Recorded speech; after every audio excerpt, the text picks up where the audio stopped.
الحمد لله رب العالمين والعاقبة للمتقين ولا عدوان إلا على الظالمين. صلى الله على نبينا محمد وعلى آله وصحبه وسلم تسليما كثيرا.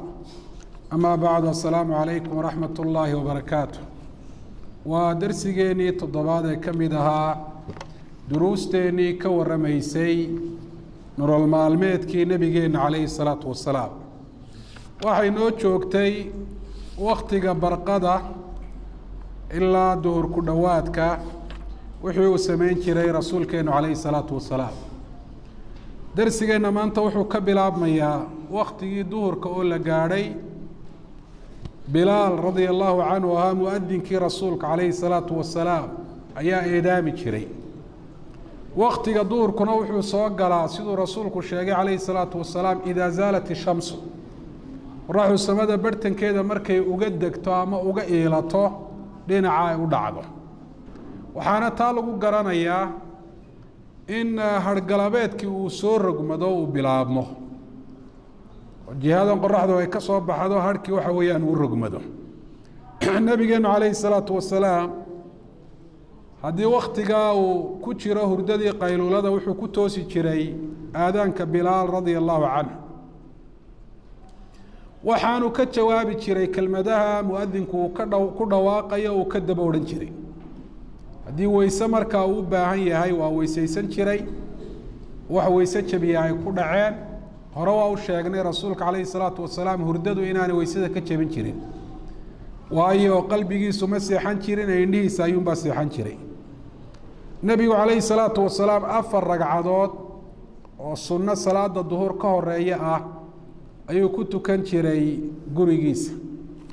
waxaanu odhan jiray isagoo tilmaamaya fadliga ay leedahay salaadaasi, innahaa saacatun tuftaxu fiiha abwaabu samaa. waktigaasi waa wakti la furo albaabada samada. wa uxibu an yascada liya fiiha camalu saalix.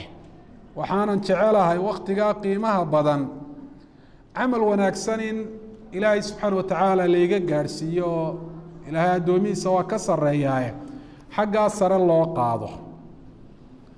salaada duhur sunnaha ka horeeya 4 baa laga dhigi karaa, ka dambeeyana 4 baa laga dhigi karaa. in 4 laga horeysiiyo 2 laga dambaysiiyaa lafteeduna waa ansaxday. in 2 laga horeysiiyo 2 laga dambaysiiyaana nebiga calayhi salaatu wasalaam waa ka sugnaatay. in 4 laga horeysiiyo 4na laga dambaysiiyo rasuulkeenu calayhi salaatu wasalaam aad buu u ammaanay. walan yalija annaara axadu sallaa qabla duhri 4 وبعد الظهر 4. نار قلي ما يبدو نبي محمد عليه الصلاة والسلام قف صلاة الظهر ورتيت كذا 4 ركعات، صلاة الظهر دبلنا 4 ركعات كذا. حديث كان الترمذي باوري. نبي عليه الصلاة والسلام سيدا عادتي سواي هاي gurigiisa ayaa uu joogi jiray marka uu sunnaha ku tukado ilaa la gaadhayo waqtiga salaada loo aqiimayo muadinku arrinkaa uu soo ogeysiinayo maadaama gurigiisu masaajidka uu ku qabsanaa. waxaana dhici jirtay in mararka qaarkood ee rasuulka calayhi salaatu wasalaam la joogaan guriga kuwa ka mida ubadkii ka farcamay sida xasan iyo xusein,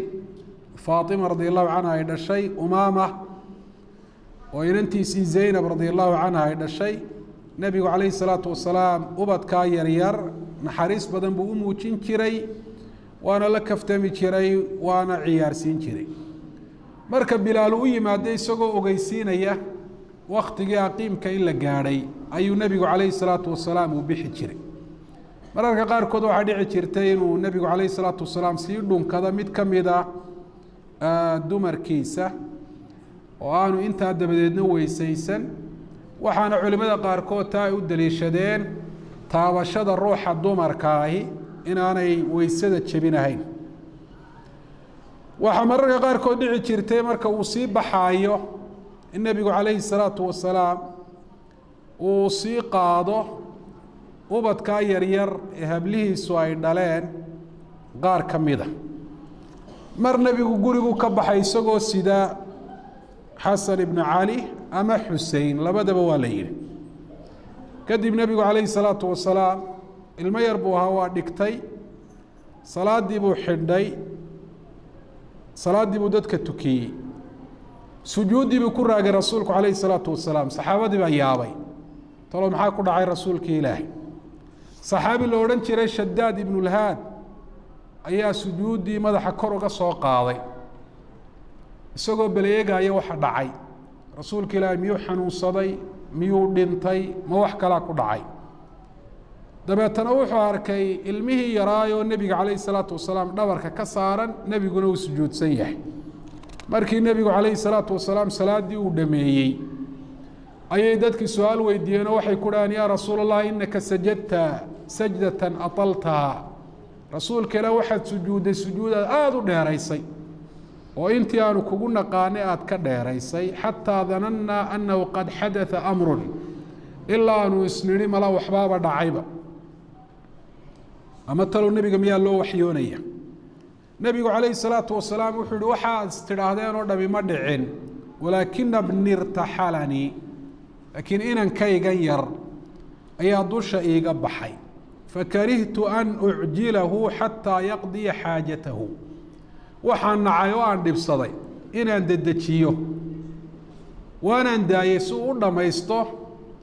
baahidiisa ciyaareed markaa bal u fiirso farqiga u dhaxeeya nebiga calayhi salaatu wasalaam iyo dadkeenna maanta jooga waalidka isagoo oo tukanaya ilmihiisa yari dusha uuga baxo salaada maruu ka baxo muxuu samaynayaa kadhaasuu ka saarayaa soo maaha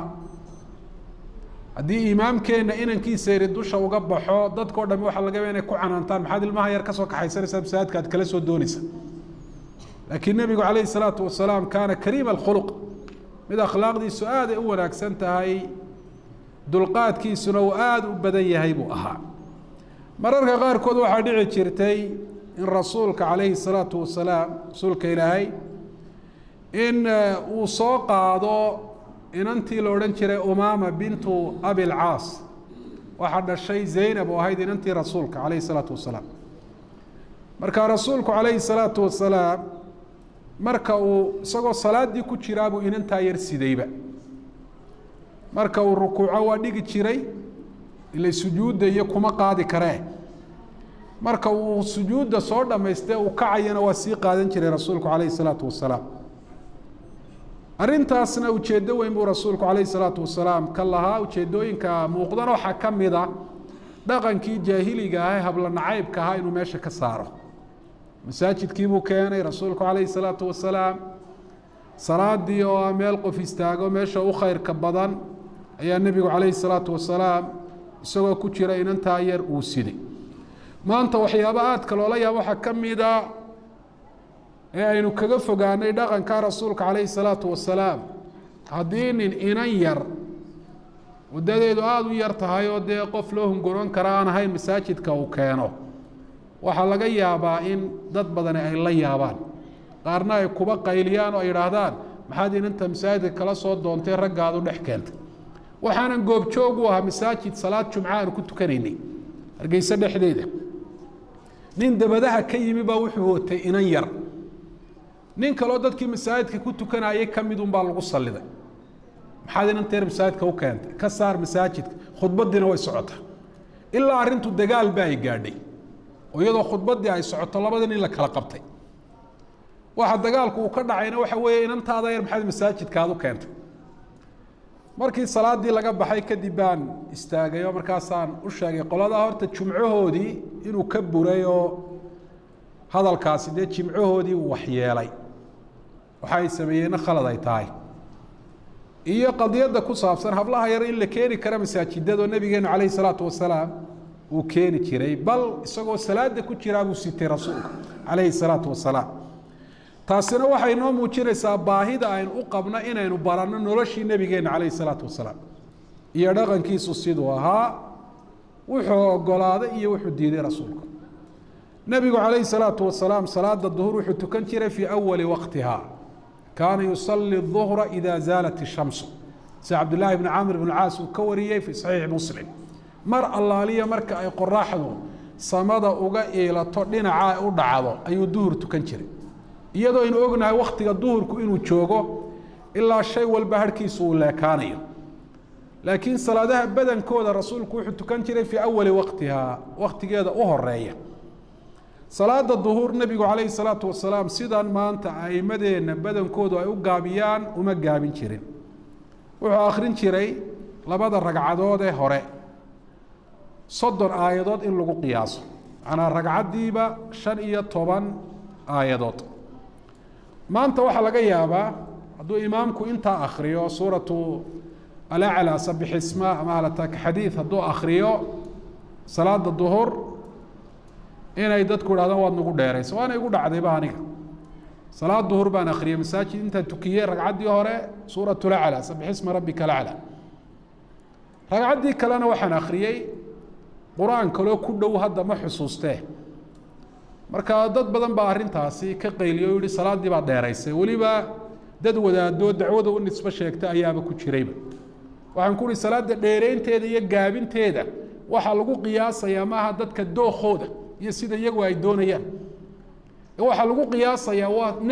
nabigi yiri salaad dadka ha ku dheereynina sidee buu tukaday sida uu tukaday dheereen haday tahay muu yeelay nabigu kaleey salaatu wasalaam hadii dadka arrinka loo bandhigo la yiraahdo idinku dookhina ka ciyaara inta rabtaan salaada in la idin leekaysiiyo waxa dhacaysa in dadka qaar kood ay yiraahdaan yaan nalooga badin aayad waanan arkayba masaajid imaaraadka ku yaalan ku tukaday صلاة التراويح إمام بان تكينايي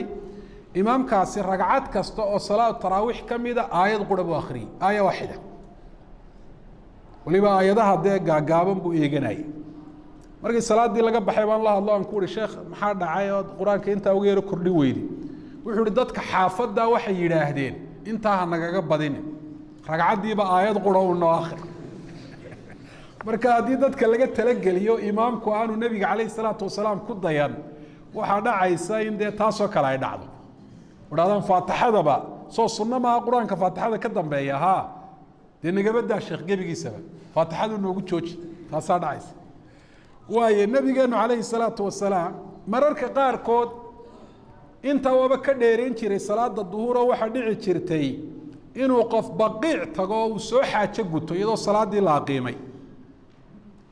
dabeetana uu soo weysaysto intuu gurigiisa haddana tago kadib haddana uu soo gaadho rasuulka ilaahay ragcaddii koowaad ku jira salaada duhur taasina waxay ka turjumaysaa suu nabigu calayhi salaatu wasalaam u dheereeyey qiraa'ada qur-aanka hoos buu dhigi jiray rasuulku calayhi salaatu wasalaam salaada duhur saxaabada markii la weydiiyey la yidhi sidaad ku garan jirteen inuu qur-aan akhriyayo mar haddaanu kor u qaadahayn waxay saxaabada qaarkood yidhahdeen kamaa fi lbukhaari بالضراب اللحيته رسولك عليه الصلاة والسلام قروين بولها وقفك مركا دبتاغاني واركا مركا دقدقاق قركيس وصمين ايوم ايانكو قرنجر مراركا قار كودنا رسولك عليه الصلاة والسلام صلاةها قرآنك هوصل ودقايو آيات بكر يرقاني جري سودتك ومقاشيين وقرآن اخريه قرآنك واخريه كويهي لفتي سناي وحقوق قادان كان يسمعنا الآية احيانا بين صحابته آيات بو مرركا قار كود نما قشين جري نبينا عليه أفضل الصلاة والتسليم صلاة الظهور مركا ودمايو أصحابتا أيو كسو جيسان جري أرين مركا هذا الأباهان وصود الرسي هدي أي جرتو صلاة الظهور دبدأت بودت كالله اللي جرو أخد بدين جري ووقت دادكو هذا يسوقو إيمان أيانو الشقوين كي كسر روحيانو كي قيلو لا يستوحوا ويانو صوت توصي waxaa ka mid ah khudbadii nabigu kaleey salaatu wasalaam uu jeediyay maruu yimi wafdi reer mudar ka mid aha wafdiga waxa rasuulka uga muuqday gaajo iyo baahi fara badan dadkii uu khudbadeeyay khudbadiisa wuxuu ku bilaabay amaan ilaahay oo amaanay kadib wuxuu yiri amma ba'd waxaanu akhriyay aayadaha taqwada ilaahay adoomaha uu ku amray sida aayada u horeysa suuratu nisaa ya ayuha an-naasu taqu rabbakum يا آيات سورة الحشر كجرت يا أيها الذين آمنوا اتقوا الله ولتنظر نفس ما قدمت لغد كذب دتك وحكودي رجال يا رسولك دتك باهن إنا وحكو صدقة ديستان نينكي دينار صدقة ديستان يا ذهب دينار كسب إسنا نينكي درهم صدقة ديستان يا فضة كسب إسنا وكتشبان تاي نينكي صاع برا قلان قمدية صدقة ديستان يا نينكي صاع تميرة صدقة ديستان يا إلا وكسو قارسي ولو بشق التمرة حبت تميرة شيحيد بها النقطة وفلي وحا لبح وصدقات يريسي مالها وحا لقيا حبت تميرة oo qof dee u baahan aad siisay in ilaahay naarta uu kaaga badbaadiyo ittaquu naara walow bishiqi tamra buri rasuulku calayhi salaatu wasalaam waar naarta wax iska xigsiiya xabad timira jeexeed baa ha noqotee waxaa kaloo dhacday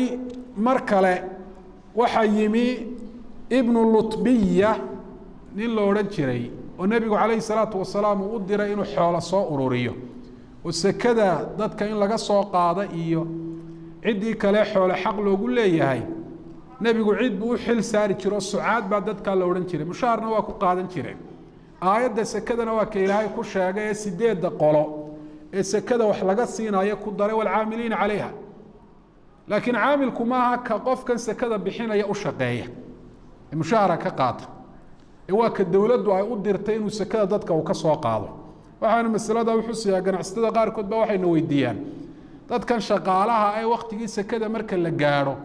xoolihii tirinaya ee xisaabinaya sekadii ma siin karnaa anagoo u niyoonaya inay yihiin dadkii ka shaqeeyey marka jawaabtu waxay tahay maya haddii masaakiin ama fuqara ay yihiin sida aynu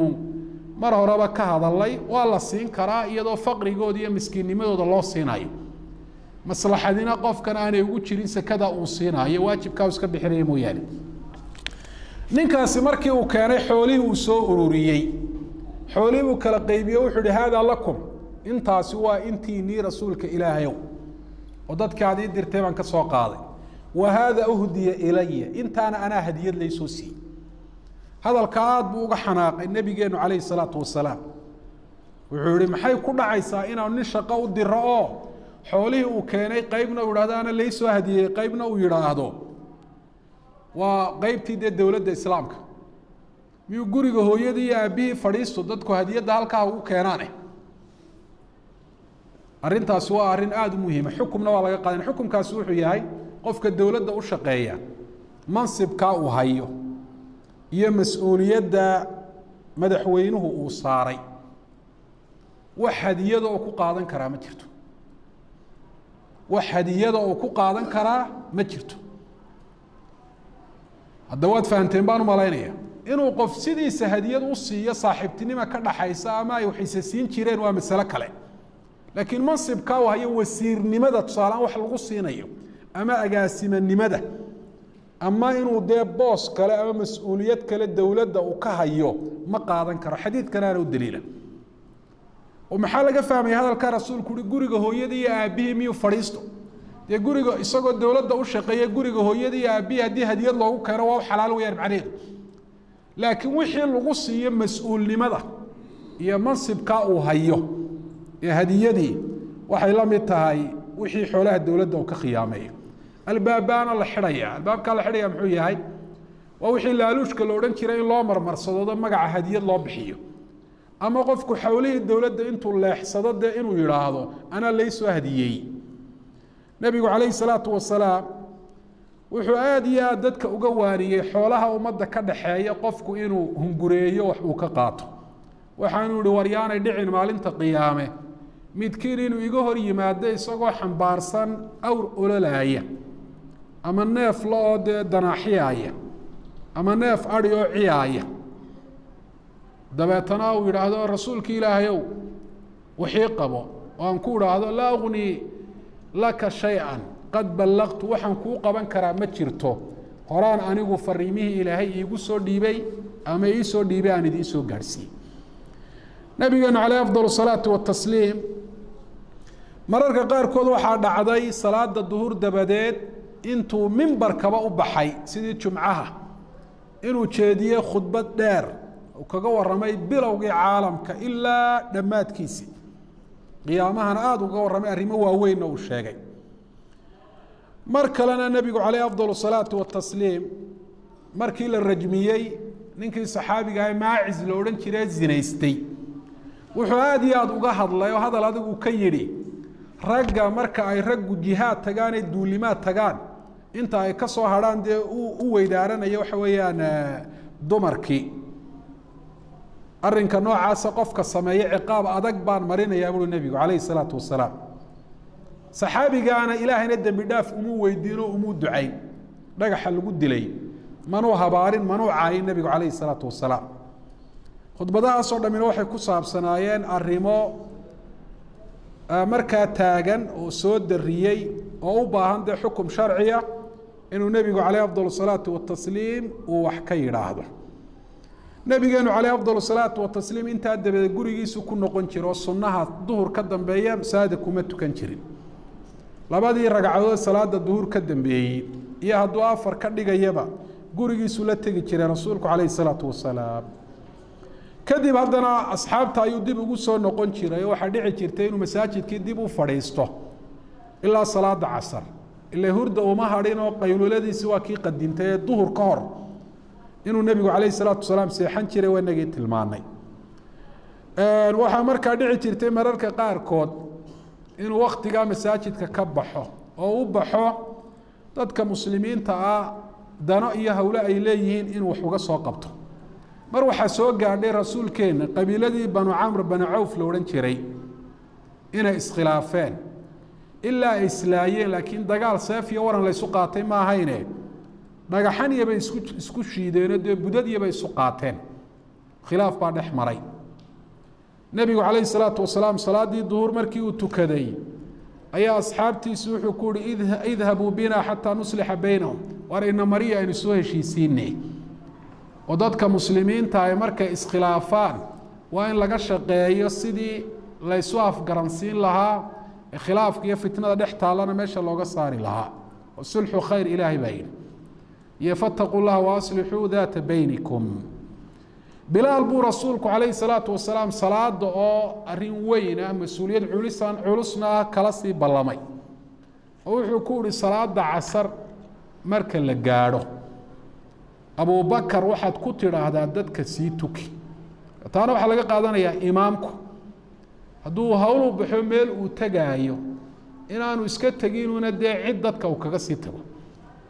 ama muadinkii uu ku dhahdo adigu dadka tuki. muadinka cid ka mudani haddii ay jirto oo masaajidka laasimtaana inuu yidhaahdo hebel waxaad ku tidhahda salaad dadka sii tuki. abubakarna rasuulku calayhi salaatu wasalaam wuxuu ku doortay wanaaggiisa.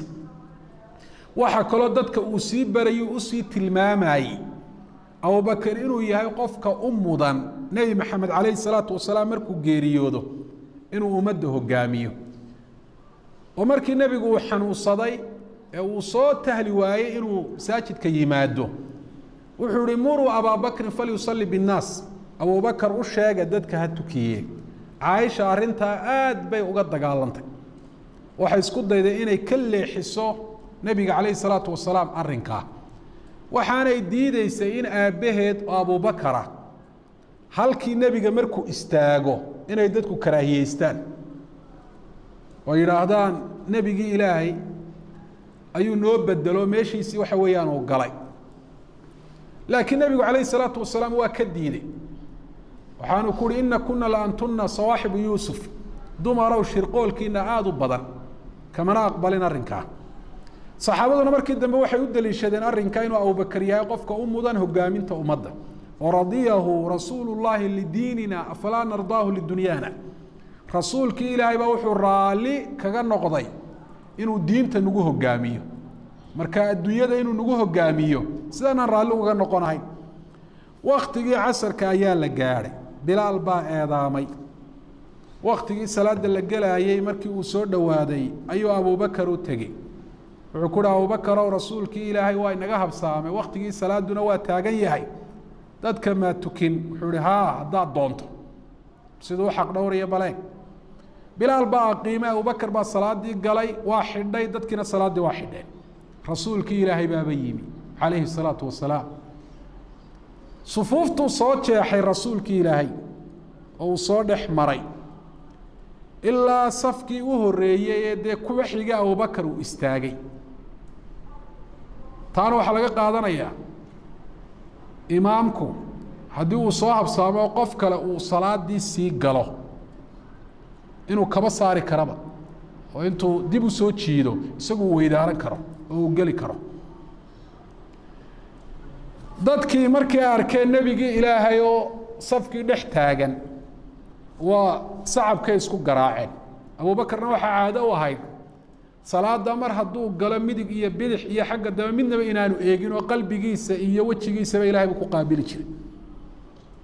markay dadku sacab tumistii joojin waayeen saxaabada isku garaacayeen ayaa Abu Bakar soo eegay xagga dambe iltafat bi'unuqi daymoodka noocaasina waa bannaan yahay haday xaaje keento baahi keento sida xaaladan oo kale inuu qoorta u leexiyo laakiin laabtiisa hadduu leexiyo macnaheedu waxa weyn qibladii buu ka jeesto salaadii markaa waa ka buraysa Abu Bakar wuxuu arkay rasuulkii Ilaahay oo daba taagan dabeetana wuxuu bilaabay inuu dib u soo gurto kadib rasuulka uu ishaaray oo uu tilmaamay ila salaad buu ku jira afka ka hadli maaye gacantu uga tilmaamay in uu halkiisa taagnaado salaada uu sii wado Abu Bakar rafa'a yadahu fahamida Allah gacanta intuu kor u qaaday buu Ilaahay mahadiyay dhikrigu salaada meel kasta uu ka galo walaw dheeraad baa ku ahaadee salaada ma buriyo dhikriga Ilaahay way hadalka makhluuqaadka la hadlaya salaada buriyo dhikriguna waa khitaab iyo hadal Ilaahay uu ku wajahayo qofka salaada tukanaya Abu Bakar dib uu soo gurtay deetana safkii buu soo galay nabiga kaleey salaatu wasalaam horu maray oo dadkii tukiyay taana maxaa laga qaadanayaa in isbedel uu dhici karo qof markii hore ma'muum ahaa oo safka ku jiray uu imaam noqon karo haddii tusaale ahaan imaamkii uu weysa jabo ama wax kalaba ay ku dhacaan marka haddii salaada dee mar uu la bilaabay halkii uu ka sii wadayaa oo mar uu bay wada dhamaynayaan laakiin imika oo kale nabigu kaleey salaatu wasalaam waa ka dambeeyay waxa dhici karta inuu qofkani masbuuq yahay oo ragcadii ay ka tagtay isagii baana imaam noqday Soomaa marka dadkii uu tukanaya salaadooda waxay dhamaanaysaa iyadoo isaga wali ragcad ay u harsantay maxaa la yeelaya ragcadda u harsan markuu u kaco isu taago qoladan maamuumiinta uu tukanaya iyaga salaadooda waa dhamaatay laba arimood bay u door leeyeen arin koowaad oo ah ka goosasho inay niyoodaan oo salaada ay kaga baxaan iyo arinka labaad oo ah inay fadhiga ku sugaan ilaa ragcadda uu soo dhamaysanayo dabeetana ragcadda markuu soo dhamaystay oo atixiyaadsado mar ay la salaama naqsadaan nabigu kaleey afdal salaatu wa tasliim dhacdada noocaasa ahkaam sharci oo la xidhiidho aad loogu baahan yahay buu dadka baray wuxuu yiri dad oo maxaa dhacay markii salaada dhexeeda ay wax soo dariyeen ad sacabka u garaacdeen ragow sacab garaaca waxa iskala dumarka laakiin ninka isagoo salaada ku jira ay wax ku soo dariyaan hada la soco ma ha sujuud sahwi inuu dhaco man naabahu shay'un fi salati waxa soo dariyay muxuu noqon karaa imaamkii maqnaa oo yimi waxa soo dariyay wuxuu noqon karaa daad soo rogmaday oo laga baqay dadka inuu qaado gubasho dhacday cadow markaa la ogaaday inuu meesha ku soo fool leeyahay marka imaamkii sababo badan baa subhanallah loo oran kara iyadoo lagu baraarujinayo wax dhacay ima sahwiga oo qura faliyaqul subhanallah subhanallah ila way subhanallah markuu dhaadi subhanallah da imaamkii wax uu ku fahmo waa saxo iyadoo ku shaqeyn hadduu ku fahmi waayana waa inuu xagga dambe soo eego sida Abu Bakar uu yeelay bal waxa dhacay uu ka war helo dabeetana go'aanka munaasibka ku ah waa inuu qaato dumarka laftooda marka leeynama tasfiiqu lin nisaa sacab garaaci ciyaarto kala ma haday ka sameeyaan salaadu way ka buraysaa laakiin gacantan ama kafkan dhabarkiisa ayaa kan kale ay sida ugu dhufanayaan ma aha inay iska sacab tumanayaan sidoo heelaa ciyaarayaan oo kale waxa kale oo laga qaadanayaa xadiidkan dumarku inaanay rag tukin karin oo iska daa inay rag tukiso maanta oo dhan Allahu akbar ya sami Allahu liman hamida ay ka hor hayso ama quraan ay ka hor akhridee imaamka ay ku daba tukanaysa hadii wax la soo darsaan inay subhanallah tiraaba la diido codkeeda in la maqlaa la diiday saxaabaduna isku dhufataa la yiri mar kale nabigu kaleey salaatu wasalaam wuxuu tagay meel la yiraahdo al aswaaf magaalada Madiina u dhow habla u dhalay Sa'ad ibn Rabi' ayuu u soo qaybiyay dhaxal aabood ay ka dhaxleen waxaanay ahayn dumarkii u horeeyay ee aabood xoola ka dhaxla islaamka dhexdiisa oo islaamka hortii dumarka dhaxalka laguma dari jirinba ragga ayuun baa qaybsan jiray goor barqaab u tagay rasuulku kaleey salaatu wasalaam عسومت بي رسولك ودياريين cuntadii markii uu cunay raggii la socdayna ay la cuneen ayuu nabigu weysaystay calayhi salaatu wasalaam salaadii duhur markaa halkaasi uu ku tukaday deetana wuxuu u fadhiistay inuu dumarka u qaybiyo dhaxalka ay ka dhaxleen aabahood taasina waxay tusinaysaa islaamku siduu u ilaaliyey xaqa dumarka dhaqamadii jaahiliga ahaa meesha uga saaray waayo waqtiga casarka marka la gaadho salaada casar la eedaamo nabigu calayhi salaatu wasalaam waa sugi jiray ilaa dadku ay isu soo ururayaan wuxuu nabigu dhiiri geliyey 4 ragcadood in la tukado salaada casar ka hor qofka tukadana waa u duceeyey raxima allahu imra'an sallaa qabla alcasri 4 ilaahay ha u naxariisto qof salaada casar ka hor tukaday 4 ragcadood raatiba maaho nabigu muu joogteen laakiin waa salaad sunna ah oo laga horeysiin karo salaada casar salaada casar waqtigeedu wuxuu soo gali jiray oo nabigu calayhi salaatu wasalaam ummadda qowl iyo ficilba uu ku baray marka waqtiga duhurku uu baxo shay walba marka harkiisu uu leekaado haddii harkii subaxnimo aanay waxba ka harhsanayn haddii harkii subaxnimo ay wax ka hadheen isaga waa dheeraad buu ka noqonayaa harkaa shayga leekaaday nabigeenu calayhi salaatu wasalaam salaada casar wuxuu tukan jiray fii awali waqtihaa waqtigeeda u horeeya ayuu tukan jiray wuxuu tukan jiray iyadoo qoraxdu weli ay nooshahay xagga kulaylka iyo xagga cadaanta iyo iftiinkaba shamsu xaya maa lam tasfara shams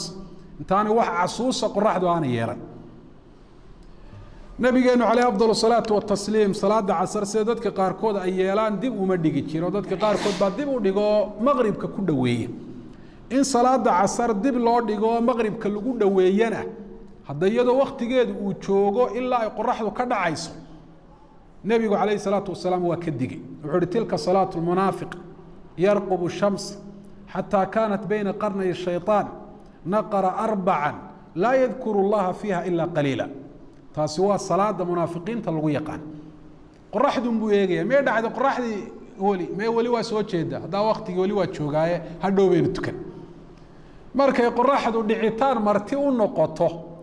ay kuba dhawaato waqtigii shaydaanku geesihiisa uu ku beegayey si isaga dadka qoraxda u sujuudaya ay ugu sujuudaan markaasuu kaga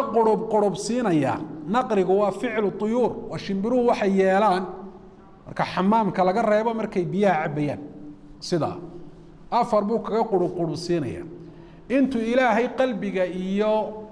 inta muuqataba ka xusay dhexdooda ay aad iyo aad u yar tahay marka salaada casar waa in goor la tukado washamsu xaya nabigeenu calayhi afdalu salaatu watasliim salaada casar marka uu ka faaruqe uu dhameeyo asxaabtiisu kusoo jeesan jiray hadduu doonay inuu wuxu sheego waa u sheegi jiray mar buu asxaabta kusoo jeestay wuxuu waxaan ku tallamayaa inaan wax idiin sheego iyo inaan iska daayo talo miyaan idiin sheegaa mise waan iska daaya waxay rasuulka ilaahi hadduu waxaas yahay khayr noo sheeg haddii kalena ha noo sheegin may odhan ma afxiri karaa nabiga calayhi salaatu wasalaam fallahu warasuuluhu aclam bay yidhaahdeen ilaah iyo rasuulkiisaa u cilmi badan wuxuu nabigu sheegaya khayr buu ahaa wuxuu uhi maa min muslimin yatataharu fayutimu طahuura aladii kutiba calayhi fayusalli hadihi salawaat الkhams ilaa kaanat kafaaraati lima baynahuna muslim kasta oo طahaaro qaato طahaaradiisa dhammaystira طahaaradii lagu faral yeelay deetana salaadahan 5 tukada ilaahay wuxuu uga dhigaa salaadaha 5 kuwa lagaga dhaafo dembigii uu sameeyey 2 salaadood intii u dhaxaysayba dembiguna sida xadiidka kale ay fasirayso waa dunuubta yaryar baa loo jeedaa dembiyada waaweyn iyagu towbad bay u baahan yihiin mar nabigu calayhi afdalu salaatu watasliim salaadii casar markuu tukaday wuxuu asxaabta ku yidhi kaydinka midee weysaystee weysada dhammaystira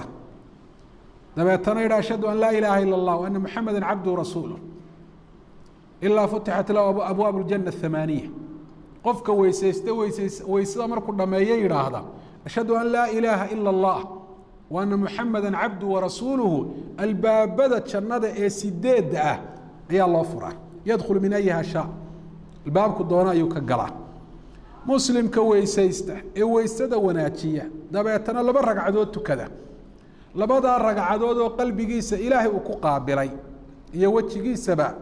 janna u waajibto Ilaahay subhanahu wa ta'ala uu xukuma marka waa labada ragcadood ee horena ay uga hadaleede bilaal uu jannada ku galay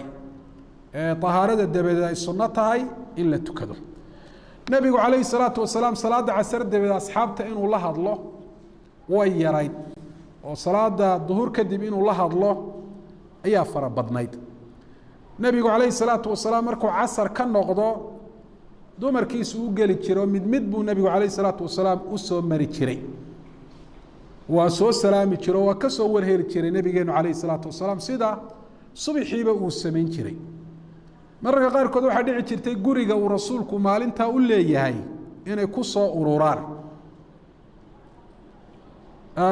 waxa mar dhacday gurigii Caaisha inay isugu yimaadeen marka Zaynab baa kamid ahayd dumarka yimi nabigu kaleey salaatu wasalaam markuu gurigii uu galay gacantiisii wuxuu u taagay Zaynab isagoo doonaya inuu salaamo Caaisha radiyallahu anha ayaa Allah hadasho waxay tiri هذه زينب اسجر تنوى زينب ما أنيجي ما هو زينب تاس يعني قري يدو نوى زينب سلام تعد الجوار الرئيسين وين أنيجا نقطه قدام قري وحويان لتشوقه النبي عليه الصلاة والسلام قعدت نحدو كسعلي دبا تروح عن عدين هذا الأكدح بلا ما عائشة رضي الله عنها يا زينب آد نوحي في التمتشرين زينب هي عائشة رضي الله عنها لكن وحيابا الله يابك لو حكمده مركي زينب مركي عائشة رضي الله عنها بين أبورك اللي قسمي منافقين تو أي كسميين أي زينب ورسولك عليه الصلاة والسلام ويديو وحيري وحن لشيك شيك يمحاد كوكتح واحد تري أحمي سمعي وبصري أنا وحن إلى شنيا مقل كيجي أرقيق معنا وحانا أرقنا الشيقي مايو وحانا مقل الشيقي مايو خير مويانا وحكى لكم وقي عائشة رضي الله عنها هنا سي كان حيكم مكلفين إني أمي يسطو قلت له والله وركاسي وآد بلو شيء يا بل إني وحكيت شيران بعد عكرت عائشة رضي الله عنها بل سي زينب وأمانتي بلاك واحد تري زينب واتي يقول ترتن كبضنيت دمرك النبي عليه الصلاة والسلام لكن إلهي بإلاليي مالين تاس منان أرق بيتي قبل كدين في عن زينب رضي الله عنها المهم وحوقي هذا اللي يسويد ويدار سدين إلا دواقو دي دبدب الله قم مغلي صلاة دي بالله قيمي أبو بكر با صوم مرة دواق نوع عاصة مغلي رسولك إلهي بالله دوح الرسولك إلهي اسكا صور ضحك صلاة دي بيقاد ولي با أفك عيد وقلي أفك عيد وقش دمر كانك تاضا كمر مايه نبي عليه الصلاة والسلام وبحي عائشة أرنتاسي ورور بدن كبرتي إلى بيت با مقلية قبر لا ترسنا النبي عليه الصلاة والسلام هرتيسه كاسا واحد تري إن مكوا أبو بكر إيمان يا فيفعل بي ويفعل كاسو شقيقة قبنية مركي النبي عليه الصلاة والسلام صلاة دي ودميي أيها سيدي أي شيء سي أبو بكر أيمي كاسو آدو عنانت قال الله قولا شديدا وقال أتصنعين هذا من رسولك إلهي كهر فردياد وحا سميرس دعدادا إيا كوكلا أبو بكر إيا إننتيسا عائشة نحمريبا وحي علمادو كفائديين نينكو إننتيسا نينكلا ودحضي إير له إنو قوري قيدا تغي كرو إسلا مركا إنو إدبين كرو أبو بكر مركا قار كود عائشة قعنتو ولا تغو كلي دا سكي قوشي iyadoo nabigu kaleey salaatu wasalaam dhabteeda uu ku jiifo waxay tiri aad buu ii xanuujiyay inaan dhaqdhaqaaqo waxa ii diiday nabiga kaleey salaatu wasalaam dhabteeda ku hurda ayaan diidayay inaan toosiyo nabigeena kaleey salaatu wasalaam salaada casr dabadeed laba ragcadood buu tukan jiray umada uguma baaqin labada ragcadoodna waxa kalifay waxay ahayd salaadii duhur labadii ragcadood ka dambeeyay isagoo tukan maalin ayaa waxa u yimid dad wafdiya dadka la hadalkoodii uu ku mashquulay ilaa casr bal la gaaray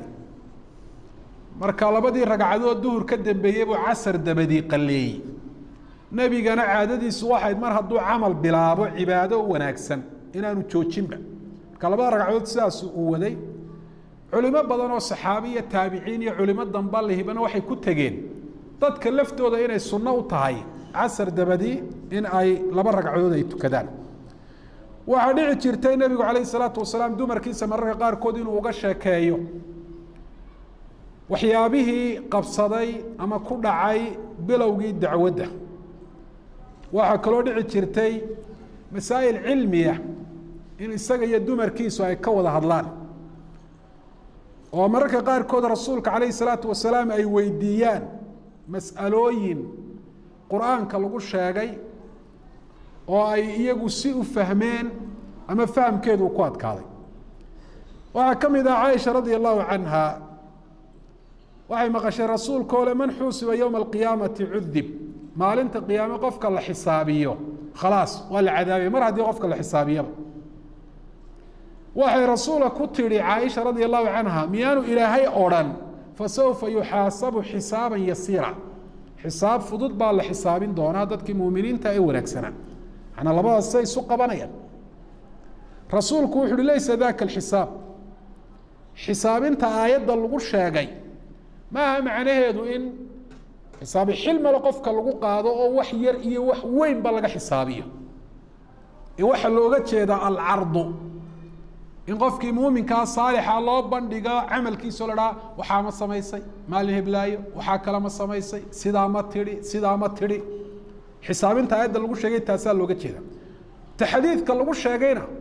waxa looga jeeda qofka in lala niqaasho oo wax allaale iyo wuxuu sameeyay xabad loo soo hordhigo manuuqish alxisaab yawm alqiyaamati udhib marka xisaabtan leeyahay qofka ay ku dhacdo waa la cadaabaya iyo xisaabta ayadu ay sheegtay waa kala laba buri nabiga kaleey salaatu wasalaam mar kale nabigu xafsa ayaa waxa uu ku yiri inni la arju an la yadkhula naar ahad in sha Allah ta'ala min shahida badr wal hudaybiyah waxaan ilaahay ka rajeenayaa naar inaanu gelin oo naar ba is arag qof kamida dadkii ka qayb qaatay dagaalkii badr iyo al hudaybiyah waxay tiri rasuulka ilaahay soo ka ilaahay wa minkum illa waariduha qof kasto bani aadam oo idin kamidi naarta waa ku arooraya kana ala rabbika hatman maqdiya wa arin ilaahay uu go'aamiyay oo isku waajibiyay marka hadalkaaga ayaa aayadaasi siday soo qabanayaan alam tasma'ihi yaqul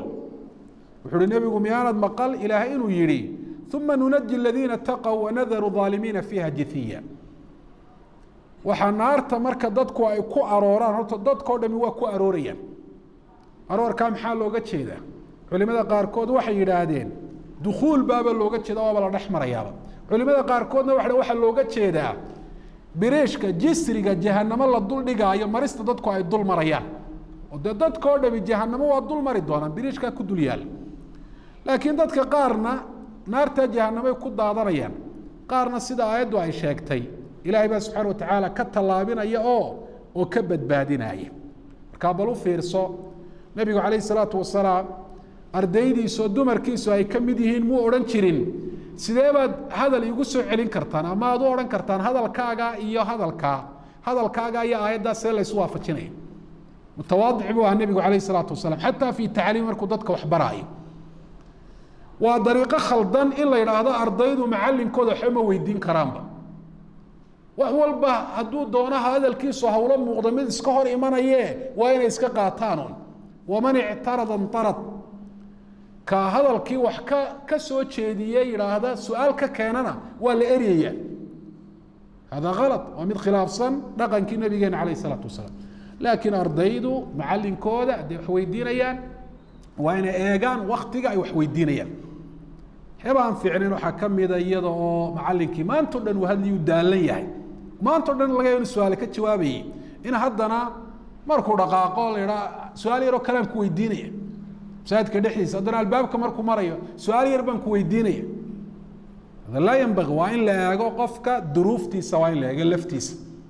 la waa qof bani aadam oo adigoo kala marka su'aasha la weydiinayo si aadaabi ku jirto waa in loola hadlo mararka qaar kood waxa dhici jirtay in nabigeenu kaleey afdalu salaatu wa tasliim asxaabta qaar ay u yimaadaan casarka kadibo ay dan ay leeyihiin ay u sheegtaan mar waxa dhacday inay u yimaadeen rag kamida qabiiladii reer banu saliima loo oran jiray rasuulka ilaahay waxaanu doonaynaa inaanu geel qalanno marka waxaanu doonaynaa dee inaad nala joogto nabigu calayhi salaatu wasalaam arrinkaa waa ka yeelay waanu raacay geelio aan weli la qalin buu gaadhay kadib baa la qalay waa la googooyey waa la kariyey faakaluu qabla an tagiiba shams arrintaas maxay calaamad u tahay hadda nebigu calayhi salatu wasalaam salaaddii casr markuu tukaday kadib ayuu tegey oo reer banu salimo masaajidka rasuulka weliba xoogay ka durugsan buu u tegey markuu tegey baa la bilaabay geel in la gowraco oo haragga laga saaro oo hilibkii la googooyo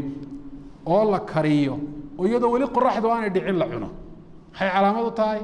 in salaaddii casr nebigu calayhi salaatu wasalaam goor hore uu tukaday ayay taasi daliil u tahay marka ay qoraxdu dhacdo ee dadka ay ka qarsoonto ayaa salaada maqrib ay soo geli jirtay markaas ayaa bilaal u eedaami jiray asxaabta rasuulku ridwaan ullaahi calayhim tiirarka masaajidka ayay u kala dheerayn jireen marka salaada maqrib la eedaamo iyagoo tukanaya laba ragcad oo salaada maqrib ka horeeya oo rasuulku calayhi salaatu wasalaam uu ku dhiirigeliyey wuxuu uhi nabigu saluu qabla almaqrib saluu qabla almaqrib maqrib hortii tukada maqrib hortii tukada uma qaala fi الثالثة liman shaء markii saddexaad buu nabigu calayhi salaatu wasalaam yihi qofka doonaya ha tukado manaa maaha muakad ama raatiba maaha laakiin sunno waa la tukan karaa maanta sunnada noocaasi waxay ka mid tahay waxyaabaha aadka looga hijrooday oo masaajidada badankooda marka maqribka loo eedaamo aqiimka ayuunbaa ku xiga ficilka noocaasna waxaa ka dhalanaysa sunnadaasi inay lunto oo marka dambe dadku ay u qaataan markay xaaladdaa la qabsadaan inaanay diintaba ka mid ahayn oo hadhow toole ay cidda samaynaysa la yaabaan ama ay ku qabsadaan ama ay kula dagaalamaanba labada ragcadood bay u khafiifin jireen asxaabta rasuulku ridwaan ullaahi calayhim tiirarkana waxay ugu kala dheeran jireen waxay sutray raadsan jireen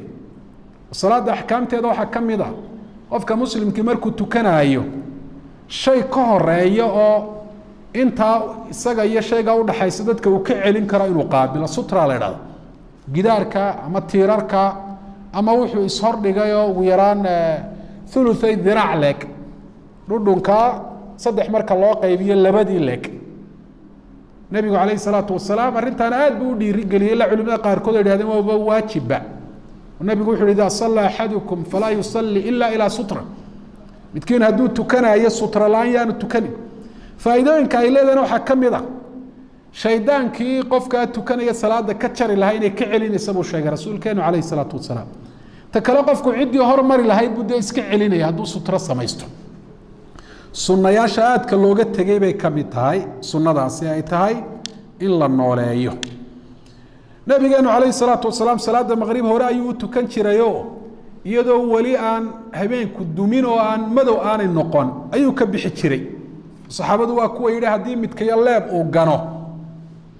meesha leebkaasi uu ku dhaco isagoo arkaya salaada laga bixi jiray leebkuna waxaynu ognahay de qofka meel ka fog buu ku dhacaya qiraa'adana nebigu waa gaabin jiray oo qisaarulmufasal qur-aanka la idhaha buu ku tukan jiray salaada maqrib suuratu wadduxaa ka bilow ilaa birabbi nnaas suuradaha gaagaaban ayuu asal ahaan nebigu calayhi salaatu wasalaam ku tukan jiray laakiin mararka qaarkood waa dhacday inuu dheereeyey salaada maqrib asal may ahayn inuu dheereeyo laakiin mararka qaarkood waa dheereeyey suuratu lcaraaf buu labadii ragcadood akhriyey mar wuxuu akhriyey suuratu tuur mar wuxuu akhriyey suuratu walmursalaat ayuu nebigu calayhi salaatu wasalaam akhriyey salaada maqrib dabadeed haddii wax muhim oo culusi aanu jirin nebigu calayhi salaatu wasalaam dadka lama hadli jirino dadku hawlahooday ku kala foofi jireen ilaa cishaayiga la ysugu soo noqonayo nebiguna calayhi salaatu wasalaam markuu maqrib tukado gurigiisu ku noqon jiray labadii ragcadood ee salaada maqrib ka dambeeyey buu tukan jiray kadib buu cashayn jiray waana arrin muhiima taas in qofka cashadiisu ay ka horeyso cishaa'iga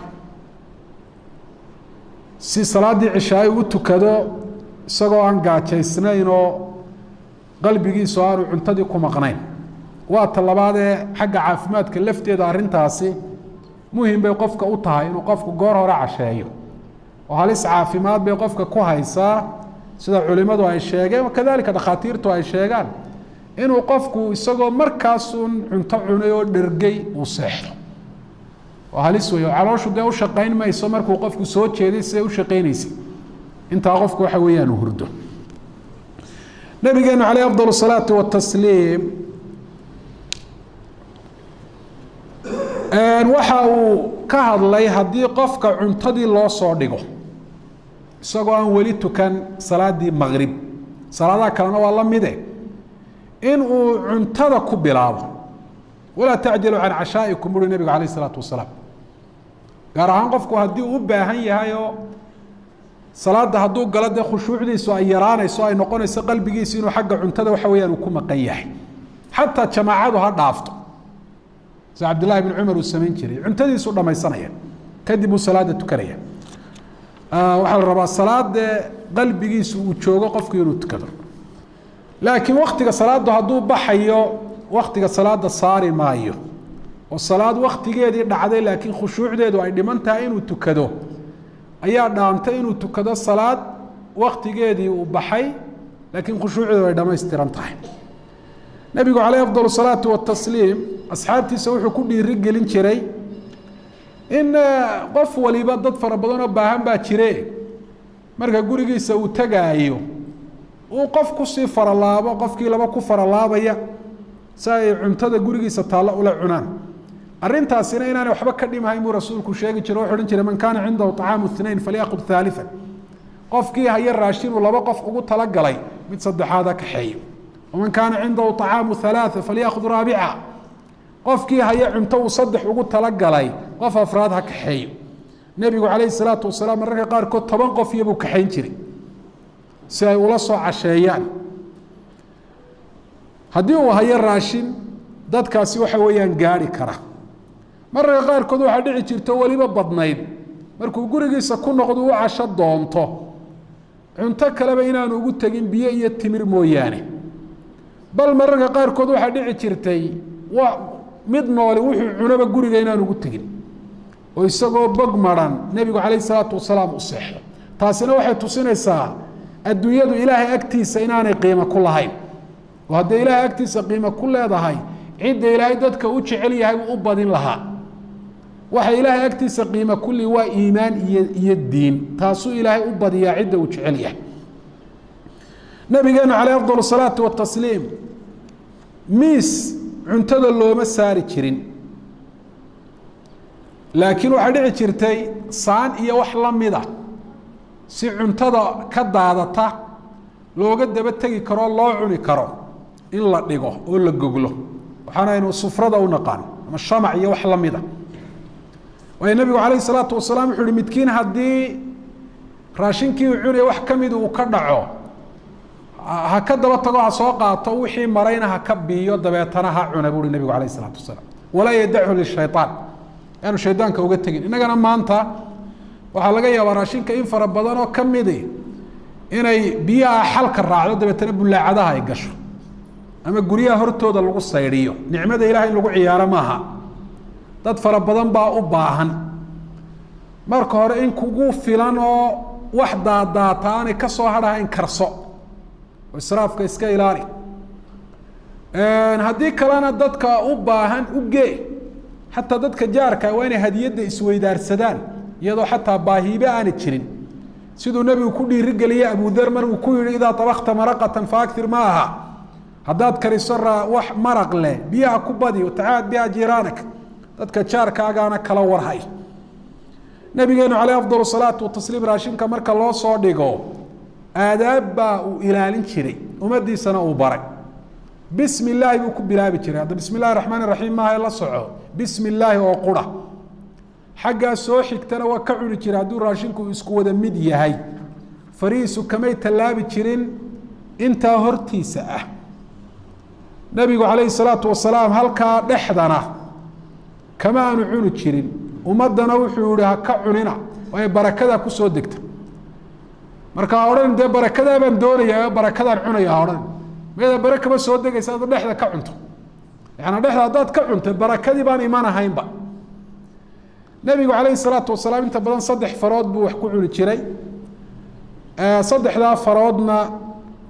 waa leefi jiray marka uu raashinka dhammeeyo. haddii cid ehelkiisa ka mid oo ka leefaysa ay jirtana waa leefsiin jiray. manaa raashinkaasaa la diiday qofku inuu iska meedho deetana raashinkaasi uu raaco biyaha iyo meelaha wasakda inuu ku dhaco. ta kale nebigu calayh salaatu wasalaam wuxuu yihi fainakum laa tadruuna fi ayi طacaamikum albaraka, garan maysaan raashinkiina ka ay barakadii raacday, markii aad cuntay calooshada tegey, maka weelka ku hadhay, maka farahaaga ku dhegdhegan. markaa kaa caloosha tegey isagu tegba, haddii barakadii ay raacday kuu raacday. haddii ay kan faraha raacdayna dee iyay ku seegiina faraha muudso, weelka laftiisana murdi. laakiin waa goorma? waa haddaad dee raashinkii ka dhamayso. lakiin maaha macnaheedu sida dadka qaarkood ay u fahmeen, haddii raashin badani ku jiro adoo dhergey raashinkaa caloosha ku cabbee dabeetana weelka dabeetana murdi. maaha macnuhu sidaa. caloosha in la cabbeeyo aada loo buuxiyo nebigu calayh الsalatu wasalaam waa ka digay. maa malaa bnu aadama maa malaa bnu aadama wicaaan shara min baطnihi, ina aadam ma buuxiyo weel ka shar badan calooshiisu uhi nebigu calayh الsalaatu wasalaam. xagga cuntada nebigu isma kalifi jirin. sidaynu hore usoo sheegnay, markuu guriga yimaado raashin ma haysaan, haddii la idhaa haa, kaa loo keenaa noocu doonayaba ha noqday ayuu cuni jiray. haddii aanu cajibinna isagoo waxba ka sheegin buu iskaga tegi jiray. hadduu waxba ka waayana cidna ma hiifi jirin, cidna ma canaanan jirin nebigu calayh الsalaatu wasalaam. nabigeenu calayh afdal الsalaatu watasliim markuu raashinka u fadhiisto wuxuu u fadhiisan jiray qaab aan isballaadhin iyo raaxaysi iyo calool kala bixini aanay ku jirin. maruu jilbaha ku fadhiisto iyo maruu lugtaa bidix ku fadhiisto, lugtan midigna waxa weeyaan uu jilibkeedu taagnaado, intaba nebigu calayh الsalaatu wasalaam waa yeeli jiray. dadka wuxuu beri jiray aadaabu طacaam, siduu u baray saxaabigii yaraa la odhan jiray camr ibnu salama ibn abi salama, hore aynu usoo sheegnay.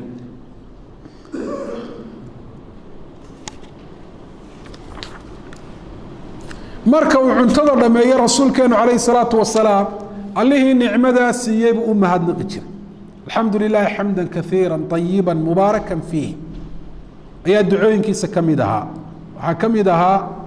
ducooyinka nebiga calayh الsalaatu wasalaam inuu odhan jiray alxamdu lilaahi aladii rasaqanii haada, ilaahay baa ammaan iyo mahadba leh igu arsaaqay raashinkan. hadduu cabo ama uu cuno nebigu wax dhegdheg leh, inuu tukadana uu doonayo, waa ka luqluqan jiray rasuulkeenu calayhi الsalaatu wasalaam.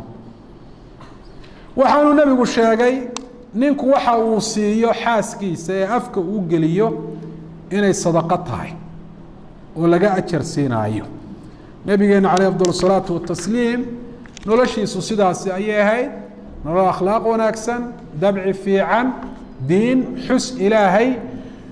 ku dhaqan shareecada ilaahay subxana wa tacaala uu ku soo dejiyey ay qurxisay. ilaahay noloshaasoo kale ayna waafajiyo. wallahu aclam, waxka billahi towfiiq. sala allahu calaa nabiyina maxamed.